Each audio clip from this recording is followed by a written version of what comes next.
اللہ فرماتے ہیں ہم نے قرآن میں ہر چیز کا واضح بیان کر دیا ہے، واضح بیان کر دیا۔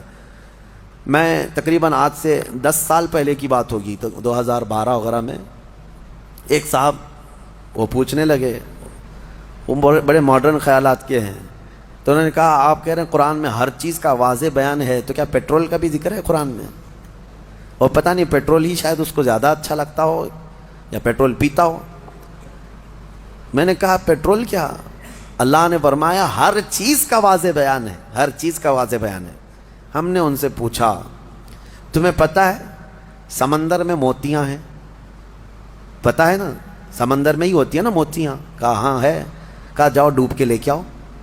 کہا ہمارا کام نہیں ہے۔ کہا کس کا ہے؟ وہ جوہری کا کام ہے جو غوطہ لگاتا ہے۔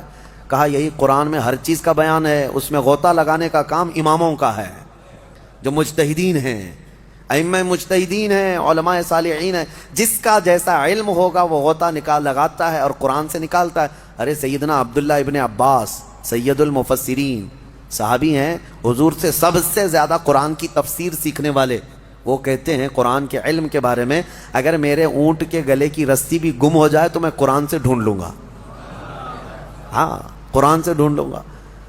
تو یہ ہر چیز کا واضح بیان ہے، لیکن یہ اپنے اپنے ظرف کی بات ہے، اپنے اپنے علم کی بات ہے۔ ہمیں پتہ ہے سمندر میں بہت سارے خزانے ہیں، لیکن ہر ایک کا کام نہیں ہے کہ سمندر میں جا کے موتیاں لے آئے۔ ہاں کچھ لوگ کوشش کر بھی لیں گے تو سیپیاں لا سکتے ہیں، سیپ لے لیں گے، موتیاں لانا اور وہ سب جانکار لوگوں کا، ماہرین کا کام ہوتا ہے۔ اسی طرح میرے عزیزو قرآن عظیم میں ہر چیز کا واضح بیان ہے۔ اس کا مطلب اب یہ بھی نہیں، ایک فرقہ نکلا ہے اہل قرآن، ابھی ایک فرقہ ہے، انٹرنیٹ پر کتنے فرقے آئیں گے پتہ نہیں، ابھی 72 تو بہت پہلے ہی ہو گئے جو جہنم میں جانے والے تھے، ابھی آ ہی رہے ہیں، ان کی شاخیں پہ شاخیں ہو رہی ہے۔ اہل قرآن اور اللہ کی پناہ یہ اکثر جو ہے نا پاکستان سے نکلتے ہیں۔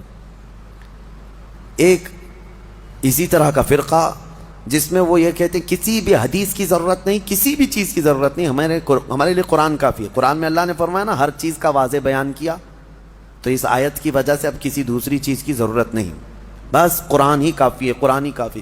وہ دنیا کو ایسا گمراہ کرتا ہے آدمی، ہاں بات کرنے نہیں دیتا علماء کو، لیکن وہ لوگوں پر اپنے لچھے دار باتوں سے حاوی ہونے کی کوشش کرتا ہے۔ ہر چیز کا بیان قرآن میں، ہر چیز کا بیان قرآن میں۔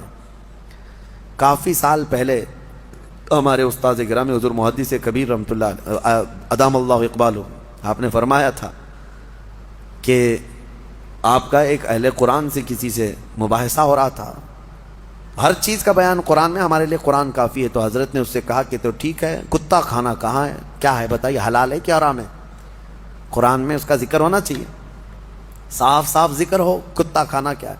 اگر حلال ہے تو پہلے تم کباب بنا کے کھاؤ، اور حرام ہے تو پھر قرآن سے دکھاؤ۔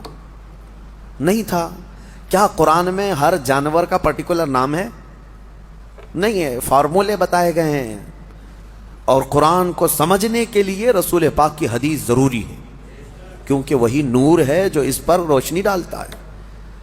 نبی پاک صلی اللہ علیہ وسلم کی حدیثوں کے بغیر قرآن کو سمجھنے کی کوشش کرو گے پھر اٹکل پچو مارتے رہ جاؤ گے، اس کا مطلب یہ ہو سکتا ہے، اس کا مطلب یہ ہو سکتا ہے۔ نبی پاک صلی اللہ تعالیٰ علیہ وسلم کی احادیث سے جس نے قرآن کو سمجھا وہ ہدایت پر ہے، وہ ہدایت پر ہے۔ ورنہ یہی انٹرنیٹ کے کیڑے جو ابھی نکلے ہوئے ہیں اپنا فرقہ بنائے، اور انہوں نے کیا کیا انکار کر دیا، معجزہ نہیں ہوتا، یہ تورات زبور انجیل کوئی کتاب ہی نہیں تھی، ہاں، اور سب سے افضل قوم جو تھی وہ بنی اسرائیل تھی، امت محمدیہ نہیں ہے۔ آیتوں کے ذریعے سے بہت کچھ توڑ مروڑ کر کے مانے۔ کہاں سے سمجھ رہا ہے؟ اس سے سوال کرو تو کہا ہم اپنی عقل سے سمجھتے ہیں۔